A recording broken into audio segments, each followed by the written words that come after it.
Hey team, now that we have built out our timeline, I'm going to show you how you add pictures onto your event.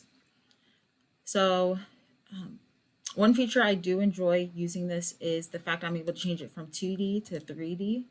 I think 3D is a little bit more fancy. As we move down through the timeline, here at the bottom, there's a ruler you can utilize to shift over. Maybe there's a certain event you want to talk about and you don't want to hit all of them at the same time. We're going to come over to Manila and I'm going to show you how you add a photo onto your events. So if you click it, normally the body pops up here, but I believe since I've added so many events onto my timeline, it's creating a lag. I'm not sure why, and I haven't learned how to go about that to avoid that, but that's okay because this should really be used as a reminder of the talking points to hit when you're teaching students.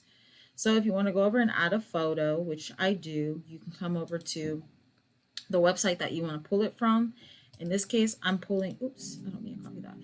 In this case, I'm pulling the photo from the Department of Defense website. You do want it to be a website where you're not going to have to worry about royalties. In the event, students go and they check for the image, or if maybe there's content that you want them to read on that, maybe you provide that to them. So you go ahead and hit paste for the photo, hit select, and the photo is going to populate. At that time you hit X and then you're going to hit save, and now the photo is a part of that timeline, that event.